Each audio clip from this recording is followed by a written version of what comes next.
No, I would say this is the first time, probably since Grant Holloway was maybe a freshman in college, maybe even have to go back to high school, where he is the underdog. And I think that that's going to light a fire under his ass that we haven't seen in probably a decade. I see zero fear of Letsile Tebogo in Noah Lyles. To say that he has any sort of fear, I think that is asinine to say. The man got on the track and beat you twice this year alone. And to kind of counter his point, I think Tebogo still fears Noah despite beating him in Paris. And here's why. Noah does have a couple rivals in the 200. And their names is not Tebogo and their name is not Kenny Bednarik. Their names is Usain Bolt and Johan Blake. When Jacoby was in college, he always shown flashes. And he's got with his new coaching, and it seems like he's finally gotten together that last 150. He's figured it out where he's coming in sub 12 consistently. He's closing in sub 12. And that's kind of the notch from a really good 400-meter runner to a contender. I think it's dumb from a business perspective. Like, allow the best athletes to compete, and then you actually will have a good chance at, having a good championship competition. Welcome back. Another episode of Track World News Podcast here with our host, your host Colin Waits, and our esteemed co-host, Mr. Noah Williams. Noah, how you doing today, brother? Blessed and highly favored, brother, as always, man. We had an incredible weekend in track and field, leading to more incredible competition, man. I can't complain, bro. How you doing, brother? Doing good. A lot of coming to a close here with track and field. Finally, we have one more championship to go. I guess then there's still one more with Athlos coming out in October, so we'll see how that goes. But coming to an end here finally. A lot of good stuff, a lot of good competitions, and a couple good races coming out of Zurich. But how you feeling so far with this year and how things are going so far? Bro, maybe call me crazy, call me a hater, but this season has gone to a T exactly how I had envisioned it, exactly how I had predicted it. So I don't got no complaints, bro. You feel me? Noah has predicted everything. The future teller. Just put that on his LinkedIn post of. I'm adding to my bio. Yeah, add it to the bio.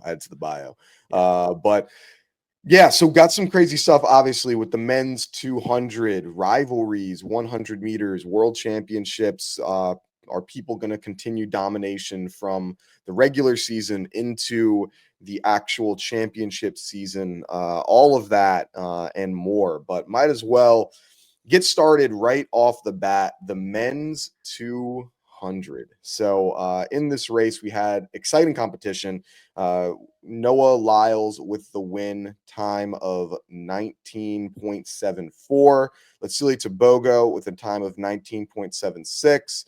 Alexander Ogando, 10:14.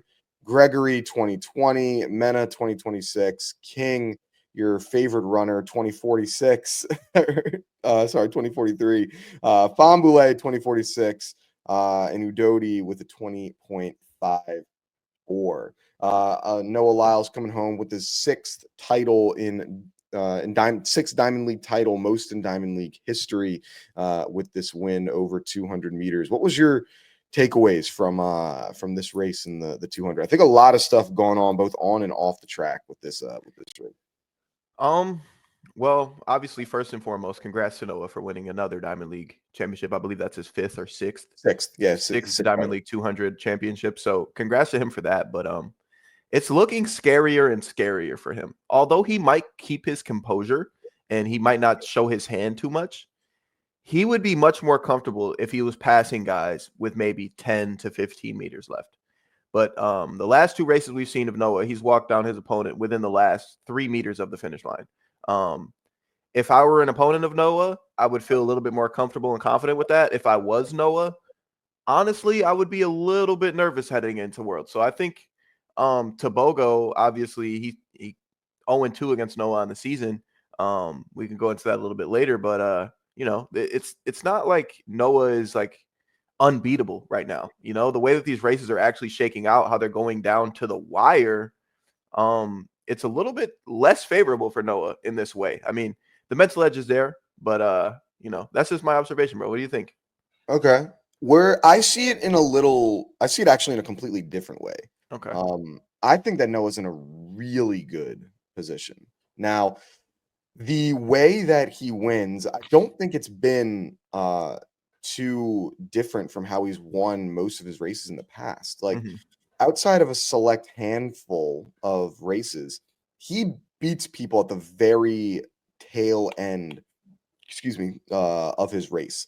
Outside of really that American record that he had in the 200 back in what was that 2022, a lot 20. of the races that I think of for Noah, both in the 100 and the 200, are him walking down an opponent at the tail end of a race, and it's I mean, it works for him right now. Like, how much longer is that going to work? I don't know. Like, eventually, it's going to be hard to start walking people down as you become an older and older athlete. But like you said, I think his mental edge is there, and like who over the course of 200 meters is beating Noah right now? I mean, I like you said, I mean, Letsile is 0-2 against him, and we'll talk some more stats about is this actually a rivalry in a moment, but I think he's like I don't see anyone beating him right now in the 200 that because he's just showing that he can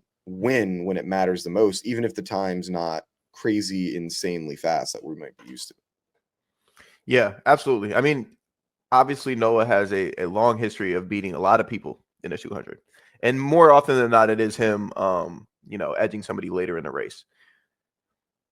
For him, though, I do think it's going to be important if he wants to achieve what he wants to achieve. I remember pre-race, he was speaking about wanting to get the fastest 200 ever in the rain. It's going to be that first 100 for him, like that turn. Whether it's a strategic thing for him to set up to have just a little bit more, remaining energy in the last 30, maybe that's intentional. But I think if he really wants to get these records that he says that he wants to get, it's going to come down to that first 100. Like in 2022, when you mentioned, I think that was the fastest turn he ever ran. Our statisticians here in our comment section could probably confirm that 2022 run by Noah was the fastest 100-meter he ever had over in the 200, his first 100. So just those little things. I think right now, if he keeps running like this, he can be beat. These guys are folding like lawn chairs when it comes to him, but he can be beat running the 200 this way, I think. Okay. Something that I see that's interesting. So I pulled up shout out Travis Miller on Twitter. If you're not following him, you should definitely go through and do it. But he compiled the splits from Letsile Tebogo and Noah Lyles for everything. So for the first 100 meters, Letsile Tebogo was faster than Noah Lyles in uh, 3 of the 5 splits and had the faster 100. So he came through the 100 meters at 10:19. Noah Lyles came through at 10:27. That's a That's pretty. actually good. What do you say? Yeah, My bad. I'll let you finish. there you go. Like that's fairly significant. Like to be losing by 10:19 to 10:27. That's a lot of ground that you have to come through and make up. And then for the remaining 100, he won 1, 2, 3, 4 out of the last 5.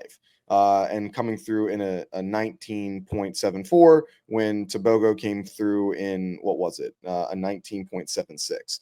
So that is like a tale of two cities where he is dominating in the second half of these races, which we understand, like that's kind of been his bread and butter.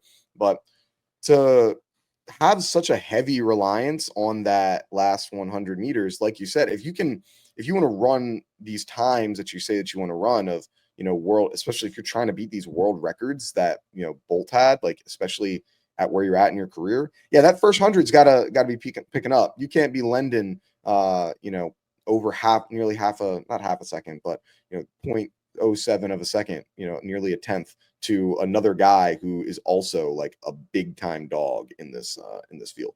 Yeah, absolutely, bro. I wish I could remember the splits that he was aiming for over 100. But I feel like if it were to be a 10:19, if Noah could get out in a 10:19, assuming he can finish the same way he does now, I think that's kind of where he would be looking to maybe not get the world record, but if he could get Johan's world number 2, I think it's a 1926. I think Noah could be right in that range. Yeah, the the world record's insane. I think it's going to be I don't know. It's going to be really hard for anyone to beat right now. But the way, and when I was looking back at the race of how Tebogo was finishing, his form really started breaking down at that last part. And you can see where it starts breaking down is when Noah really starts clamping down on him in those last like 30 meters, where his back feet start casting out, they're facing the sky and everything. I'm like, hey, the way that you're not running like you're dominating in this race. He wasn't comfortable. He could feel, it looked like he could feel Noah like breathing down his back. And I don't know, I feel like that's leading to not a great performance, which also made it interesting with the quotes that we saw from him and everything like that. Yeah. So to refer back to what I previously said about the splits and what Noah has to do, when he ran that American record, 1931, he got out in 10:15. So that's kind of got to be the bar. You said 10:15 or 10? Yeah, 15. Okay, I thought you said 10:50. I was like, there's no shot. No. Yeah, 10:15. Okay, 10:15. Okay, 10:15. Okay. Yeah. All right. So yeah, if he can get out in 10:15, and like if he wants to break the world record, it would probably have to be like a 10:13, 10:12. Even that, like, I don't even know. Like, that's just crazy to think that you got to run that fast. Yeah. So I mean, if he wants to do that, and right now he's off. I mean, if he's running 10:27, and if you want to run these world records, you got to drop that down by a tenth of a second, and you're still not where you need. Like, you're still way off what it is. Like, that just shows how small these margins for error are right now. So it's going to be time. It's going to be hard. It's going to be hard. But to get to a little off the track thing, I mentioned to you a little bit before, but for those that didn't see it, Letsile Tebogo had a quote. This was posted by Travis Miller over on Twitter, and wanted to get your opinion and share with the group. So he was asked, and he said, "This is not my true potential right now. I feel there is still a lot more in the tank that people need to see. I take this as a big motivation for my training and from tomorrow until the last day of the 200-meter final. I have to give it all my best. I have to give it all out. I have been preparing for this race for so long, only to lose it at the last finish. This is the strong part of me. You have to let do the legs the talk. You have to let the legs do the talking." I think he meant to say. Because the more you are talk and you cannot prove it, it means you only talk. You do not prove yourself. But for me, I do not talk. I just let my legs do its thing. I think now Lyles is humble. He knows what can happen in this sport. He wins today. Tomorrow he can lose it. I believe since Paris, he has been humble. He has not been talking so much. But I believe the more he is afraid of the other athletes. Now he is just more calm. We are equally balanced at the moment. For sure, I am going to double in Tokyo. I just want to let it all out. Quote from Letsile Tebogo. It's been interesting for me of the right, like, they're two very different athletes and how much they speak.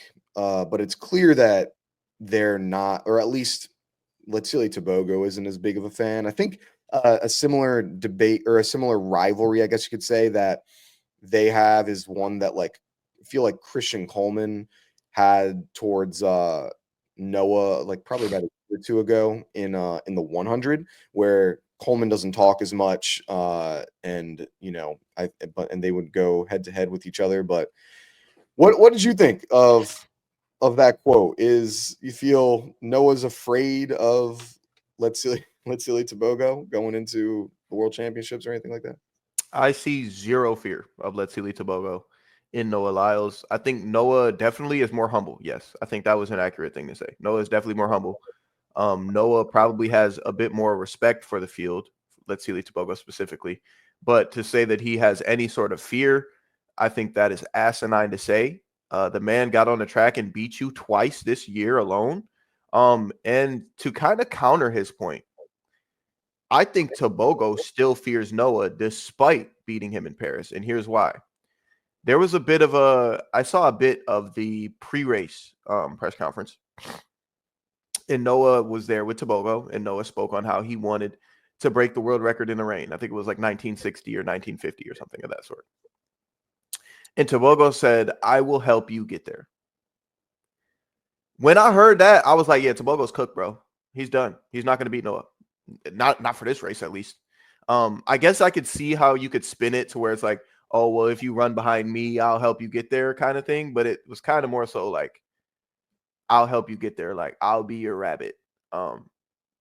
Whether that's was the intention or not, that's how I saw it to be. And from that moment, I knew Tebogo wasn't going to win in Zurich. And I don't think he's going to win in Tokyo either. But to answer your initial question, no, I don't think Noah fears Tebogo in the slightest. Yeah, I agree. Like the humble part, sure, I can definitely see of where like Noah, like there is a legitimate chance that one of the greatest 200-meter runners that we've ever seen, and probably the greatest of this generation, may never win an Olympic gold medal in the 200 meters. It's a very real possibility because next time Noah's running the Olympics in 3 years, he's already 28, so he'll be what, 31, if my math's correct, 31 years old. Who knows what's going to happen with some of the guys that are running? Knows where you're going to be in 3 years, and then if you're like, oh, then the next one, dude's going to be 35. Like that's like it is not like a guarantee that he wins an Olympic 200 meters, and yet will be one of the greatest 200-meter runners that we've seen. And so it is. I don't even remember where I was going with this point, but like it's. I think it's crazy to see that, but I still don't see any fear. Like what is Noah fearful of for anyone in the field right now? Like, yes, you beat him last year, and I like you said, being more humble of he's like, man, I've been untouchable in the 200 for most of my career. I lose it, and whether it's the COVID had anything to do with it or not, as an athlete, you still know you lost, whether there was some reason. Like you can be like, yeah, I was sick, that's why you beat me. It's like, yeah, but you still didn't come home with a win, so you still know that as an athlete. But yeah, I don't see like what would he be fearful of. He's going up against Letsile Tebogo 12 times in the finals in his career. He is 11-1 against Letsile Tebogo. 11-1. What are you scared of?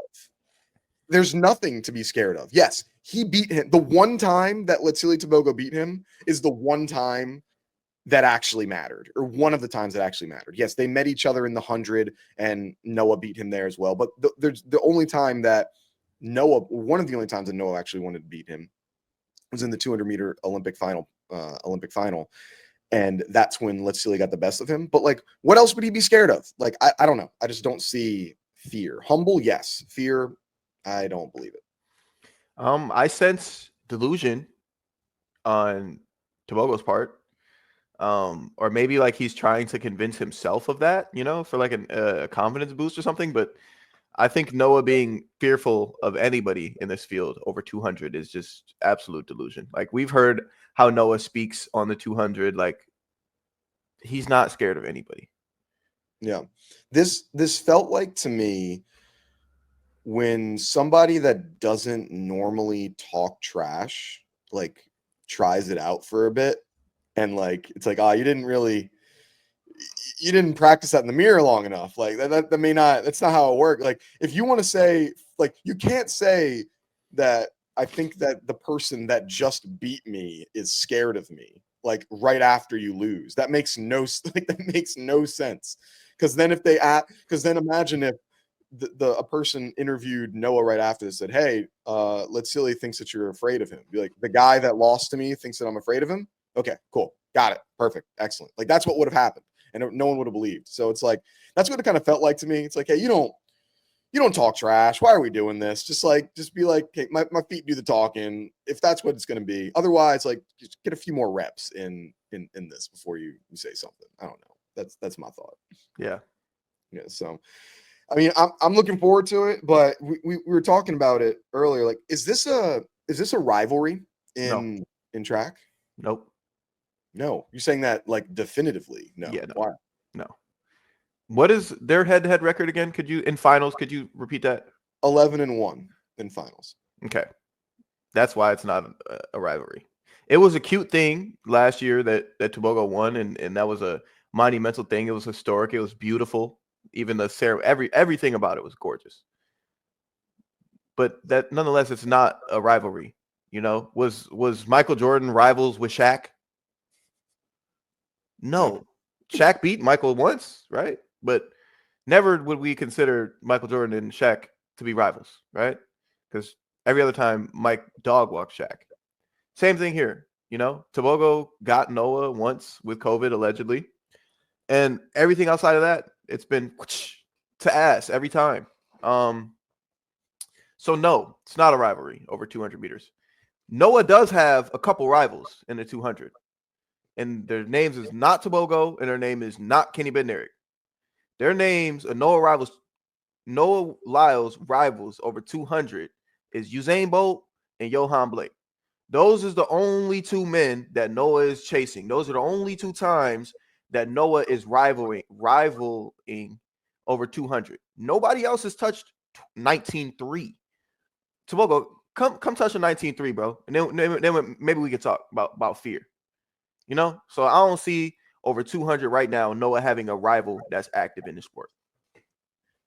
I agree with. I don't think that Tebogo is a rival right now. Of like you're 11-1 against him over all races. You're 0-7 against, or he's 7-0 against you over the course of the 100, and he's 4-1 against you over the 200. So it's like it's not a rivalry. Like, yes, you beat him when it mattered the most, but it's not a rivalry really. And then I would also go, but I would say there's one person that I don't know if it is a rivalry right now, but probably like the closest that we'll have, because he did push him and still has a lot of time left in the game. I'd say Arian Knighton, back when he dropped, because when he dropped that 19.47, Yeah. he was like 18, and then when he was when he was going up against against him in the at USA's, when he got the point at him and everything, like I'd say that is like close. I mean, he hasn't, like, because Kenny hasn't been able to get over the hump and beat him. Letsile hasn't been able to beat him. Like, he was the only one, but obviously we know what's going on with his, provisional suspensions and everything. And so who knows if we're going to see him back on the track, and if we do see him on the track. I think that was the only person that I've ever thought could even potentially like rival him right now, but who knows what it's going to look like coming up here. Yeah. So, all right. Well, enough Noah Lyles 200-meter talk. We had a couple other big time moments or races that went down. I wanted to go into the men's 100-meter for Diamond League. So Christian Coleman coming home with the win, his third Diamond League title, time of 9.97. Connie Bine 9.98. Akeem Blake 9.99. Jeremy Azu 10.03. Brandon Hinkland 10.09. Trayvon Bromell 10.47. Sean Maswanganye 10.14. And then Braden Walaza, who got injured, 12.10. Hopefully they'll be better. He'll be soon in the next couple of weeks. Would love to see how South Africa does in that 4x1, but saw him go down, unfortunately. So Christian Coleman getting a win, ending out his season with the 9.97 third Diamond League title. How did you think about this race, and Coleman, I guess, at least finishing his individual season out on a high note here? Yeah, you can't help but to be happy for Christian Coleman. I don't think Christian Coleman, to me, has ever been a bad guy. I mean, I'm probably biased because I love Christian Coleman all the way back in Tennessee. But to see him have the tribulations and the struggles early on in April, May, and June, and for him to prevail like this, it's definitely an encouraging story. Encouraging for him. He's back under that 10-second barrier. He did that USA's, but yeah, man, it's incredible to see. There's nobody, either him or Trayvon. There was nobody else that I would have wanted to see win that race, and Christian got it done in a humble way as well. So yeah, I'm just elated and really happy for him. I wish he could get the opportunity to run at Worlds. Me too. So Christian Coleman, nice to see him finish out the season strong. This has been a really rough year for him. On and off the track. On and off the track, a lot of ups, a lot of downs, a lot of trials, tribulations, difficulties, changing teams, all the off the track nonsense that had gone around him as well. And so for him to finish off the regular season on a high note, and then this also pretty much solidifies that he's going to be on that 4x1. It was really him and Trayvon Bromell, and if Trayvon Bromell had won, and maybe if he had won in like a crazy time, like maybe runs a 9.7 high or a 9.8 low, and maybe Christian runs like a 10.1, then maybe Trayvon Bromell would have started off. But I think this really solidified it for him. And we were talking about it earlier, and I want to get your thoughts on this. So Coleman, he had another quote. This was after he had won the 100-meter Diamond League final. He said, we got a lot of quotes today. This is a big quote episode. The victory feels amazing. Let's keep winning. For me, it's pretty unfortunate with the wild card rule. In America, we have 5-6 guys that should be in the final in Tokyo. So if I should get the opportunity, I want to come home with the medal. I am grateful and humble for this win. I switched coaches this season. I went down in the years before, like in a valley, but now I'm making my way up again. God has a funny way in putting you on your path. I am grateful where I am right now. I feel pretty good. This race means a lot. The audience was loud and enthusiastic. I enjoyed it a lot. The diamond trophy will go to my mother's house. It's safe there. And so what I really wanted to hone in on a little bit here was what he said with the 100 meters of, hey, the U.S. has 5 or 6 guys that are really, deserve to be in that final. So I was like, let's take a look at it. The U.S. has, of people that have run fast this year, there's Kenny Bednarek, there is Courtney Lindsay, there is Tamars McCallum, there's Trayvon Bromell. I'm on under all things. Then you also have Christian Coleman himself, like I said, Noah Lyles. You could also get down to even Ronnie Baker, Maurice Gleaton. Like, there's a lot of guys that have run really fast this year for the U.S. and they're not there. Like, what are your kind of thoughts of, hey, having how the World Championships and the Olympics, it's not really the best in the world because there are people that should obviously be in finals that are being left at home versus just, hey, we're going to get the top 58, be the top 58 guys in the world and you get to go. Like, how does that kind of feel for you? It's whack, bro. We're both Americans and we both have looked at a start list at the USA Championships. It could be a world final. I'm excited for Ultimate Championships because I think it's going to give a bit more, leniency to Americans. But just for the World Championship Olympic platform, it's not fair, and it is not indicative and representative of the best in the world, the absolute best in the world. There's a standard that you have to reach. Yes, I understand that, but these Americans, especially over 100 meters, Brandon Hicklin, he's run 9 multiple times. He runs 10.0. Almost every time he steps on the track. He just ran 10.09 at the Diamond League final. That's a guy that I feel as though could be at least a semifinalist at the World Championship stage. But since he's not at the cream of the crop of America, unfortunately doesn't get that opportunity now. Had he go to Turkey, had he been from, Trinidad, had he been from Brazil, it would be a completely different story. And he would easily be the top guy in contention for, national records at that point. So obviously, the United States has an abundance of riches, abundance of athletes, but the World Championship and Olympic format doesn't necessarily curate the rules to favor those guys. It's more so broad for everybody else outside of America. Yeah.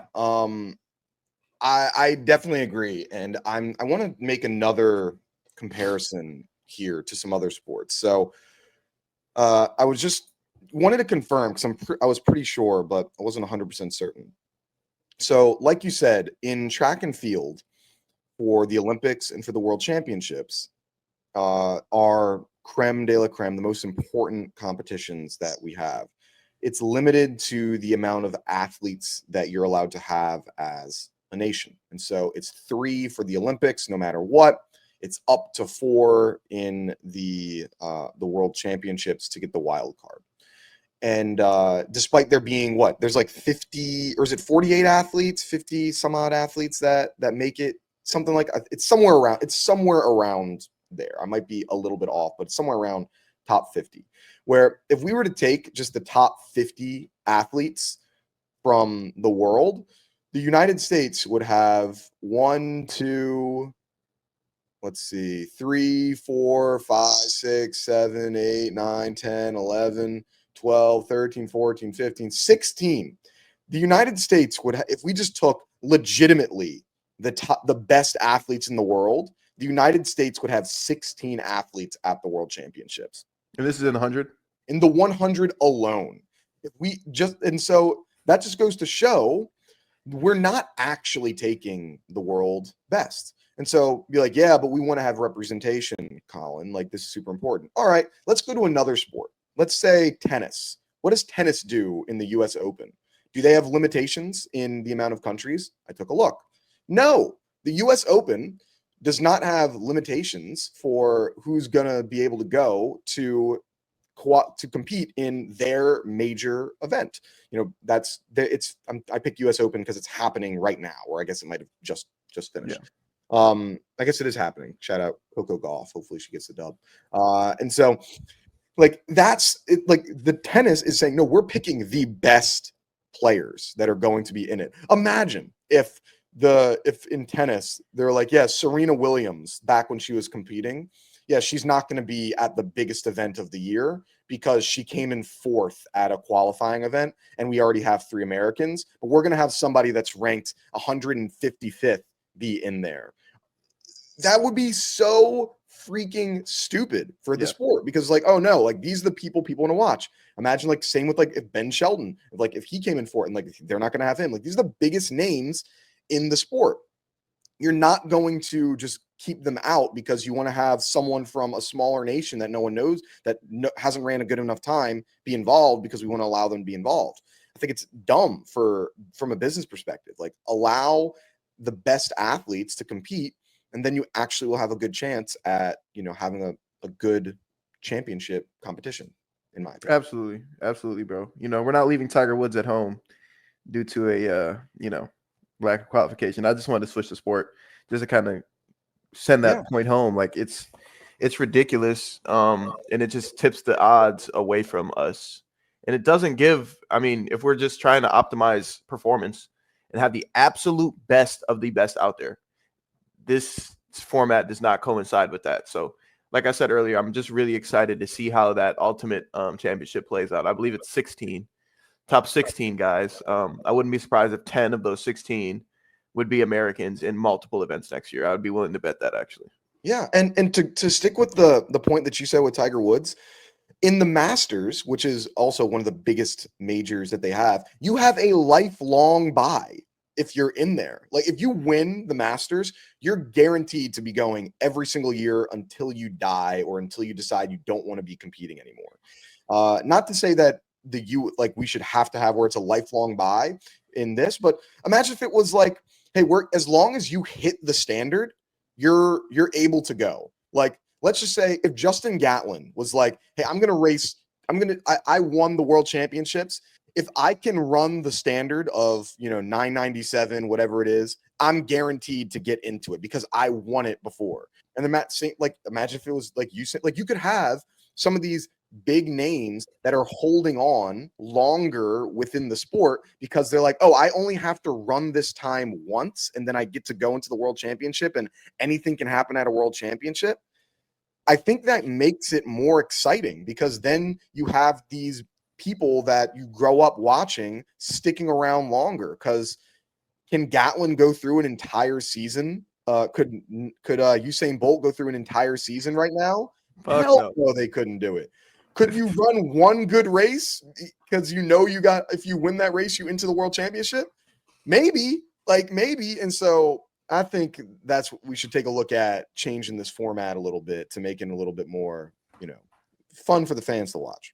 Yeah, I agree, bro. With Justin Gatlin, isn't he rumored to be making a return to the track or like an attempt? Yeah, he said that he was he's starting to race again, but like at this point, like I would have thought you would have raced by now. Like, so what I'm guessing is maybe he's going to be racing some like out of like maybe influencer type races. I don't know, something like that. We'll try to see, or maybe he's preparing for next year. I don't know. I can ask him and see what he's doing, because I definitely would like to know what some things are looking like for him. But like those things, like I think that would be interesting if you could change up the way that you qualify for it, especially in the US where it's like it's so difficult to get in.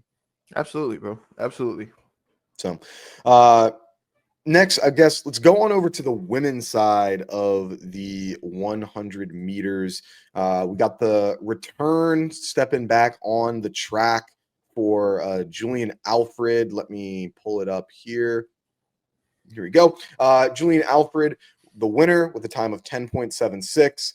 Tia Clayton, 10.84. Maria Jose Toulouse Smith, she's collecting last names like Infinity Stones. God damn. 10.92. Dina Asher Smith, 10.94. Jason Sears, 10.96. Zoe Hobbs, 11.09. Mia McCoy, 11.14. Salmi Cora, 11.21, and then Paritza Van der Weeken, 11.6.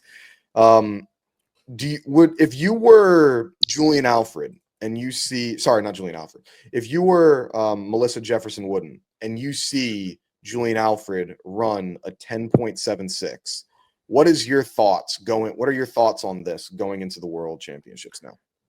This final gonna be a dogfight. That would be my thought. Like, if I'm Melissa, obviously I still think I could get her. I beat her this year. I could beat her. I got a faster time. But this is going to be a dogfight. Like, this bitch gonna make me work for it. That's kind of what I would be thinking. Okay. I'd agree. Like, I think this is gonna be a competitive race, and it's definitely like all right, she ain't playing games, because there were rumors that she was injured. She wasn't. I can tell you that. I know from some inside sources she was not injured over the last couple weeks. People thought that she was. It was other stuff that was not related to her. And so she's always been healthy. She's had a really strong season. But I mean, Melissa's just she's running 10.65. She's got a 10th on her. Like, I think like the confidence that Melissa's got right now, I don't think there's anyone in the sport. Well, there's one person. I think she's the second most confident athlete in the sport of track and field. The only other person that's more confident than her is Mondo Duplantis. Like, he is the most confident athlete in the world right now, because no one can even come close to him. But after that, it's Melissa Jefferson. Like, what? Like, join like a whole 10th ahead of the next best person. That is crazy work. And you beat her and you're undefeated this entire season. Like, why wouldn't you be feeling good going into it? But that's what I would be thinking for. Oh yeah, she definitely is feeling great. She definitely feels like she should go out there and win, and I think she should too. But I think she still knows if she has a misstep or if she chooses up some part of that race, Julien will be right there for her. So, it's going to be a great final, bro. Nonetheless, it might be the highlight of the whole track meet at Worlds. I agree. I think that's going to be one of the more exciting ones that we have. And then it's really going to be that battle for third place right now, I feel. Like, who's going to come out and win that bronze medal? Like, I'm thinking probably Clayton is probably the favorite right now to go through and get it. But there's a lot of women that are in that 9-8 like even athletes that aren't going to be there, because of they didn't qualify. But there's a lot of athletes that are in that 9-8 range. I think it's going to be close. And then obviously you have the prestige of Shelly Ann Fraser-Price of, even though she's only run a 91, she still, has a championship pedigree. Like what are you thinking that third place is kind of It's a toss up. I mean, obviously you have Tia Clayton, you have Kayla White. I'm not willing to count out Chikari yet. Obviously, I mean, Marie Jose Talu Smith. I mean, she's an incredible athlete too. So, and she's been around the block for quite some time. So, you've got a long list, but I think there's still two horses at the top of that list, and that's Julien Alfred and Melissa Jefferson Wooden. Yeah, I don't see anyone beating those two unless they're like completely off. It's going to be a real big challenge, but yeah, I'd say great rate, big win for Julien Alfred, and to put down another time that's right at her. I mean, that was 1075 is her personal best too, right? She ran a 1076 just now. Was that 1075 that she ran this year? Her personal best? I thought that it was, but let me not. Personal best is 1072. 1072. Okay. Yeah. So yeah, her season best of 1075. 1075. And then another 1076 from this previous weekend. So that's she's in good form. Oh yeah, she ran a personal best in the 200 with the 21.7. That's what it was. Okay, I knew she ran a PR in something. So she's looking good. I think it's going to be tough for her to beat Melissa. I think it's going to be real tough for. And they have such different running styles. Like I feel Julian's much more of the power runner, where Melissa feels much more of the speedy runner. If that makes any sense, but I'll be looking forward to it. Absolutely, bro. I guess get into that 400. Let me hear your thoughts with this. Did you want to start with the women's 400 or the men's 400 first? Let's start with the women's 400 because I think this is going to be very compelling, especially leading into the Worlds. Salwa Eid Naser, 48.70, taking out Paulino in 49.23, very respectable as well. But 9 times out of 10, we've been seeing this go the other way around, right? Paulino at the top, Naser right there second. And Naser runs like a freaking maniac, bro, and I love it. But nonetheless, this is definitely throwing a bit of a monkey wrench into what everybody thought would take place in the 400 this year. I think Paulino has been the clear-cut favorite from start to finish. And for this to happen this close to the championship is just weird. Now, I was speaking to Jareem about this race because we spent probably 20, 30 minutes just talking about this field alone. And he spoke on Paulino running a 200 a couple days before, and that might have thrown off her rhythm for the 4. I'm not subscribing to that as much, but nonetheless, I think Naser is a dog. I think she's a competitor. I think she has an incredible top-end speed, and her first 350 is historic. If you look at the history of the 400-meter, I think she has one of the best 350s ever, maybe the best 350 ever. So if she can put that together again at Worlds, man, history might look different. She didn't race in this 400, but Sydney obviously is going to be a compelling figure in that race as well, in that field. But nonetheless, man, that was an incredible competition between Paulino and Naser. And I mean, she beat her by basically half a second, bro. That's a gap in a 400. That's a gap. So getting that boost of confidence and proving to your competitor that you can do that to them less than a month away from a world championship. I said the women's 100 is going to be very compelling, but that women's 400, I think you have 3, maybe 4 horses that can take that victory. Although it's unlikely to be 4, but it's going to be a very competitive one. But shout out to Naser for getting that dub. Yeah, this shakes a lot of things up. And you said 9 times out of 10, you're pretty damn close. It's 12 times. It's 12. Paulino has a record of 12-2 against Salwa Eid Naser. And the only 2 times that she beat her was essentially the first regular season race of this year at Grand Slam in Kingston. And then the last regular season race of this year of the Diamond League final. If there's a time to beat somebody for the second time of your life, it is going into that championship. Yeah. That is when you want to beat them, because now you got a little bit of that momentum, and not just a regular win, like you said, to gap the person that has been gapping you for pretty much your entire career thus far in the 400 meters, that is a big momentum shift, I feel, for her. And so yeah, Salwa Eid Naser's got to be feeling pretty good. I think this also you could also see it from the other perspective of Paulino, where it might have been a similar feeling that you mentioned that Noah had earlier of like, oh, I can't be playing games like with Salwa. Like, no, okay, so she's actually a real competitor. I gotta respect her speed here because she's got it, and I've seen it on full display just recently. So I can see it from both ways, but I'm feeling good if I'm Salwa going into this. And I mean, you mentioned there's the other names of like a Sydney coming into this. If you're Sydney watching this at home, what are you thinking? As you get ready for the World Championship. She definitely had butterflies watching that race, bro. I feel like it would have been hard for her to watch that race and not feel a little nervous. But if Sydney just gets into that sicko mode that she be going to and just get the fuck out, I think that's Sydney's best chance. Sydney has to attack this race more so than Naser, more so than Paulino. Like I don't think she's gonna close any type of gap on Paulino if Paulino gets out in front. For Sydney to win, I think she has to absolutely blast the first 300 and then just try to hold on.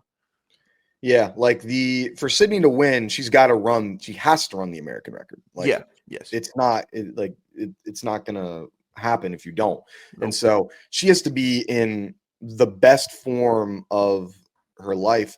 And I'm excited that she's now actually getting tested because she's been just, walking over people in the regular 400-meter hurdles. And so now she's finally getting tested as a competitor and as just like an overall athlete, where you have to, not only do you have to run a really fast time, but you got to beat some people that have been very hard and very challenging to beat in the past year. So I'm excited to see how that's going to end up going, but I don't know. I'm not as certain of a Sydney kind of victory. I guess next week when we go over our predictions, we'll go over them. But I'm not sure if I'm as confident in her coming out of that race, man.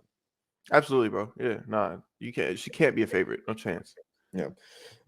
Then go on over to the men's side with the 400 meters.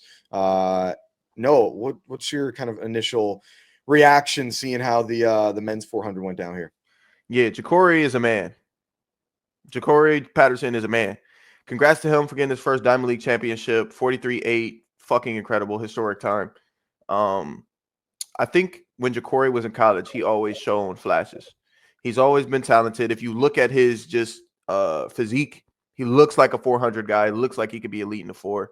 And he's got with his new coaching, and it seems like he's finally gotten together that last 150. He's figured it out where he's coming in sub 12 consistently. He's closing in sub 12. And that's kind of the notch from a really good 400 meter runner to a contender, a medal contender. Is your last 100. And Jacoby has finally pieced that together. He went through some adversity last year with not having a deal and all that. Was able to go to the World Indoors, have a good performance there. So now everything's shaking up for him to really go out here and win a damn world championship. 43.8 is a serious time. I know Matthew Hudson-Smith and Samuel Conga and Jareem Richards and all these guys are looking at Jacoby like, holy shit, I got to close to beat this kid. Second biggest takeaway, congrats to Vernon. That's my dog. That's my 2K homie too. I ain't get a chance to run 2K26 with him yet, but we gonna get it. We gonna get there. But I'm happy to see the veteran Vernon, a guy that everybody loves, get an opportunity now to run an open. After all these years and all these people, even in our comment section, shitting on him and whatnot. So I'm happy for Vernon as well. That's my dog. But Jacoby, man, hell of a race, hell of a competition. And he's going to be very, very hard to beat with the way that he sets up his force. And it looks like that rhythm is drilled in right now. So he's going to be a tough out, bro, at Worlds. Yeah, he's been progressing through this entire year, just continuously getting better. Like, let me try to pull some of the stats for this year for what he's the results of his 400 meters. So this is Jacoby Paterson over the course of the 400 meters this year. So first time, so he ran 44.27, then a 43.98, 44.37, 44.31, 44.44. And then 44.63, And then recently, just now, 44.16, 44.05, and then 43.85. So he is in the right direction for the last. He's been getting faster from one to the last 4 races, and that 4th race was the prelim of the 400 meters. So you take that out, you go all the way, back one more time. He's still progressing and getting better, essentially every single week, or every single meet that he's competing in. That's where you want to be, where you're now peaking right at that perfect time of. It's going to be a challenge for anyone to be coming through and beating him, especially like you said, the way that he's finishing. Because the guy that's got the number 1 time in the world right now, Nene, you too familiar with? Yeah, South African. Yeah, South African guy. He ran that in May Yeah. of this year. Like he's got and then all the other races that he's run since then. Let me go through and see what he's done since then. The last time he raced was in mid-July, and he ran a 44.29. So I don't know, it's looking real good for potential Jacoby, but there'll be some dogs out there that he's gonna have to worry about. Absolutely. I think Matthew Hudson-Smith he has all of my respect in the world. He's shown me every way to run a 400. If you're a young 400 runner and you really want to get better at it and learning different race strategies, just watch Matthew Hudson-Smith from the last 3 seasons. You can watch him run the 400 in 10 different ways. So obviously Matthew's going to be a tough out. Samuel Konga is going to be a tough out. Dream Richards is going to be a tough out. But nonetheless, I think Jacoby would be the favorite at this point. Okay. Yeah. No, I think especially with Quincy Hall not being in from injuries and everything, it opens things up a little bit for what you got. But it's he's running well right now, man. He's running really strong. One final one I guess wanted to get into here of the 110 hurdles, just briefly, of just the dominance right now that Cordell Tinch is on. He ran a 12.92. He has 3 of the 4 fastest times in the world right now. And could this be the race or the year that we're seeing Grant really get tested potentially? And if you're Grant watching Cordell dominate week after week after week, what's the feeling going into this world championship here? Nervous for sure.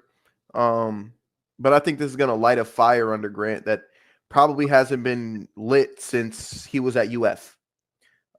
Since he's left college, he's been absolutely dogging people. Outside of maybe one race in 2021.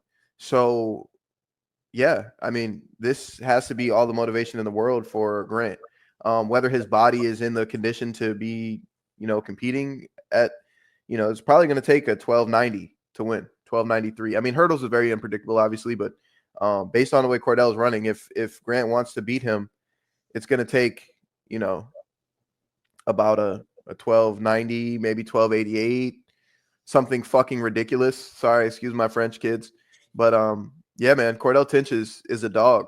We knew it when he left college with his unique, I think it was D2 story. So you can't help but to be happy for Cordell. He's definitely cementing himself in the sport.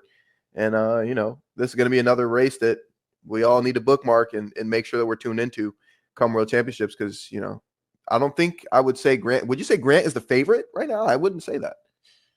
No. I would say this is the first time probably since Grant Holloway was maybe a freshman in college, maybe even have to go back to high school, where he is the underdog. And I think that that's going to light a fire under his ass that we haven't seen in probably a decade. Because Cordell Tinch is the favorite by far.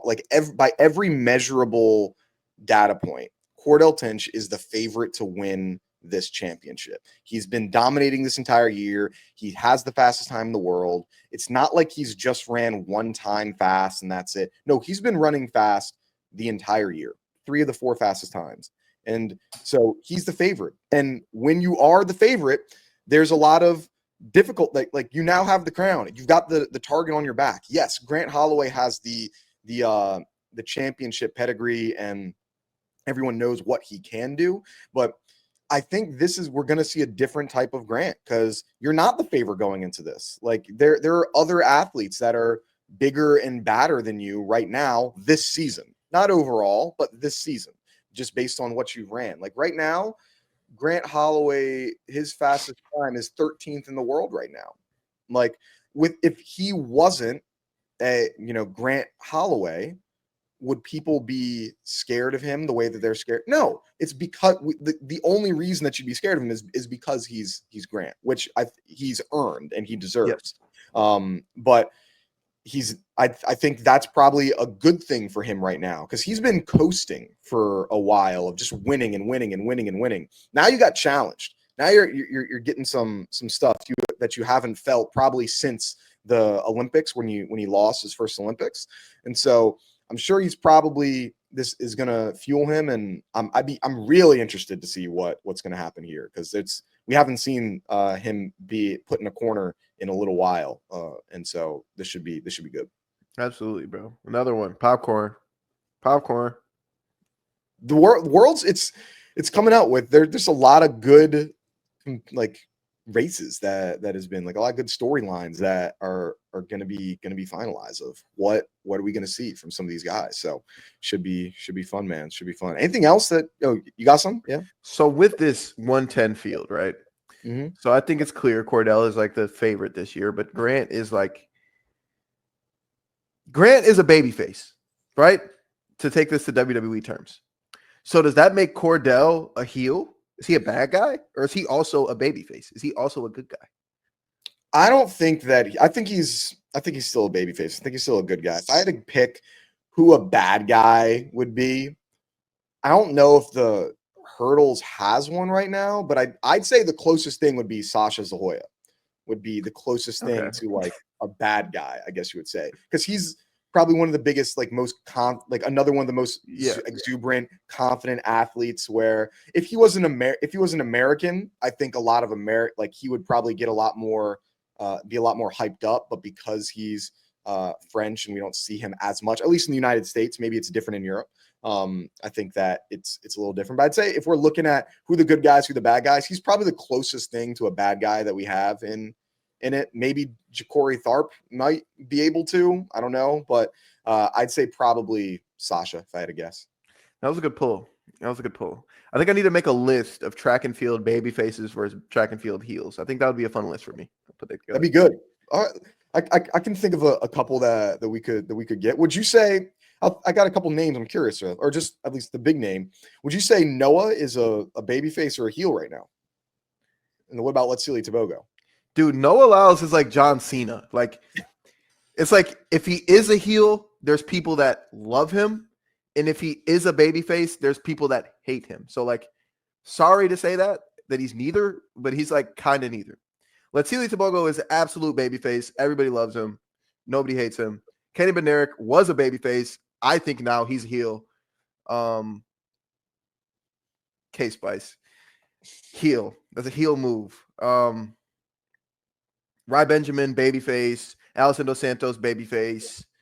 I'd say Sha'Carri's a heel right now. Sha'Carri's a heel. Sha'Carri's absolutely 100% a heel. Theatrics on and off the track, she's a heel. Melissa Jefferson is the epitome of a babyface. Julien Alfred, babyface. Sidney McLaughlin, babyface.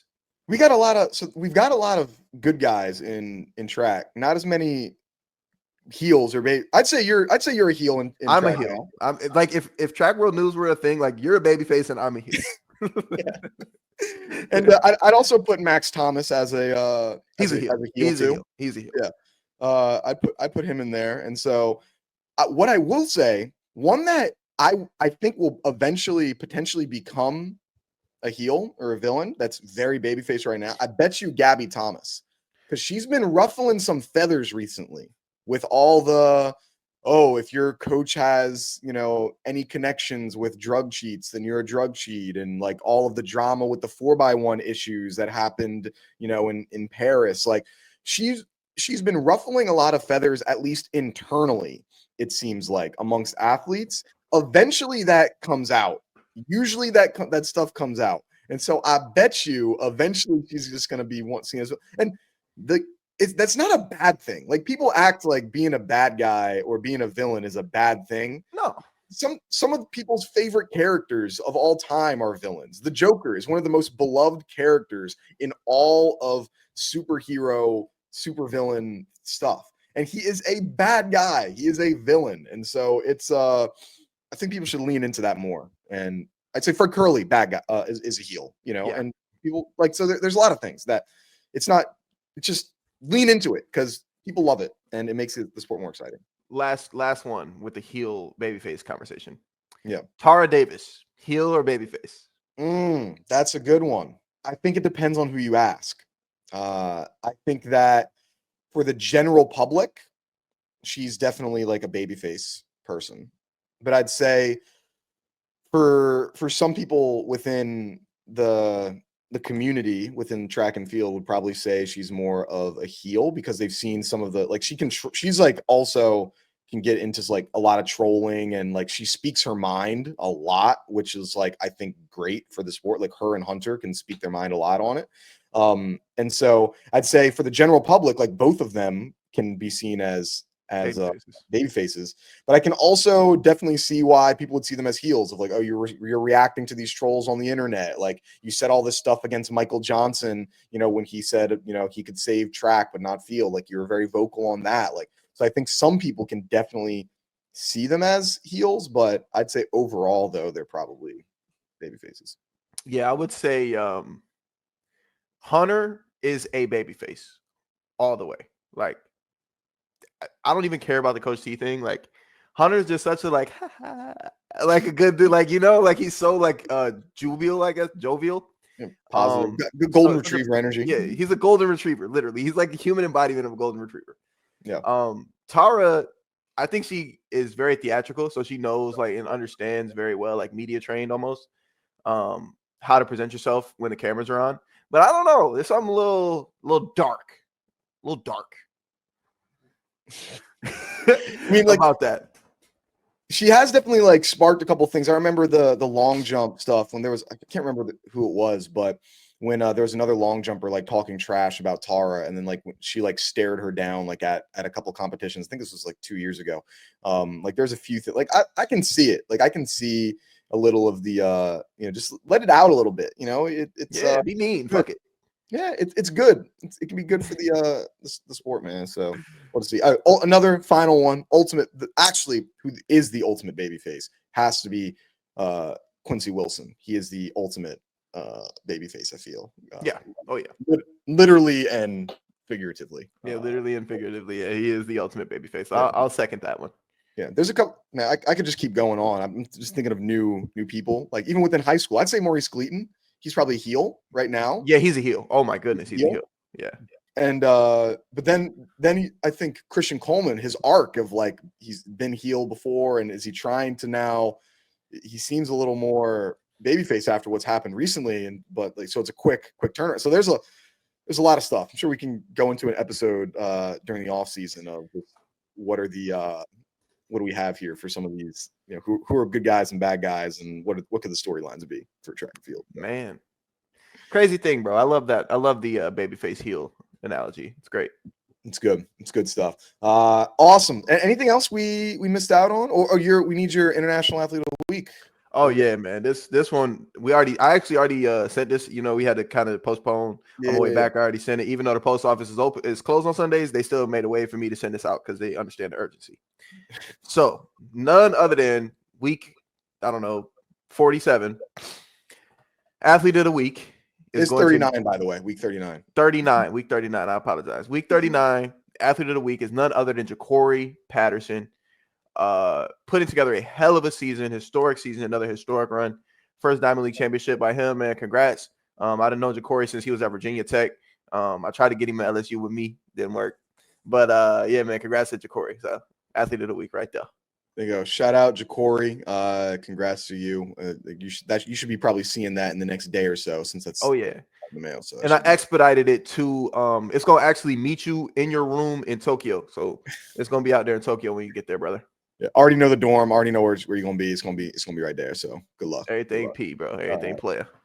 Awesome. Well, thank you everyone for watching. Next week, big week for us. It's the prediction episode for the World Championships. A lot of people are going to have a lot to say. I already know some of these predictions are going to piss y'all off, so get excited. But looking forward to it. Like, comment, subscribe.